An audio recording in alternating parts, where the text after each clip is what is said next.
Why you become unforgettable the moment you stop trying to be chosen. Tonight, someone will scroll past your photo, your message, your name, and decide in half a second whether you matter to them. You already know this feeling. You have felt your whole worth compressed into a swipe, a reply time, a scene, with no answer. It is humiliating. It is also completely unnecessary, because 2,000 years ago, a Roman emperor already solved this exact problem, and almost no one who is chasing attention today has ever heard his answer. His name was Marcus Aurelius. He ruled the most powerful empire on earth. Armies waited on his word. Senators flattered him. And still, at night, alone in his tent on the frozen frontier, he wrote himself a note that had nothing to do with power. He reminded himself that other people's opinions of him were not his to control, not their approval, not their affection, not their attention. Only his own character belonged to him. Everything else was, in his words, indifferent. Sit with that for a second. An emperor, a man who could command entire nations, believed he had no real control over whether people liked him. What does that tell you about your chances? This is the heart of Stoic philosophy, something the Greeks called the dichotomy of control. It is simple,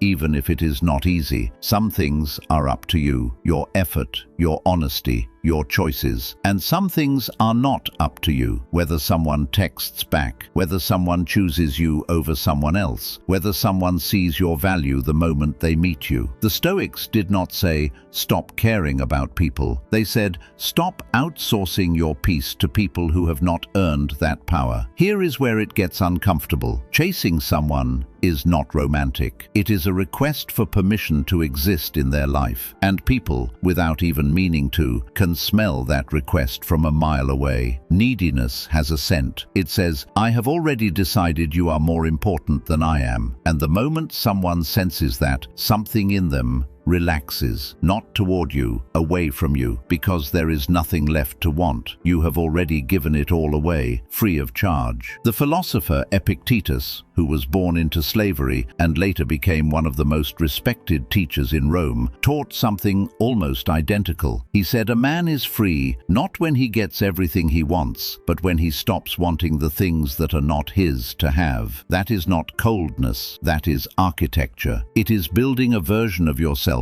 that does not collapse the second someone else's interest wavers. Think about the people who have actually stayed in your life, not the ones you chased, the ones who watched you live fully without needing them to validate it. There is a reason for that. Certainty is not loud. It does not perform. It does not send 3 follow-up messages hoping for a different result. Certainty simply continues, and continuing without asking for permission is the most attractive thing a human being can do, because it is rare and because it cannot be faked for long. Seneca understood this better than almost anyone. When Emperor Claudius exiled him to a barren island for 8 years, stripped of status, stripped of nearly everyone who once called him a friend, he did not spend those years begging for his old life back. He studied, he wrote, he built an inner world that no banishment could touch. And when he was finally recalled to Rome, he returned not as a man desperate for his old audience, but as a man who no longer needed one. People noticed the difference immediately. Power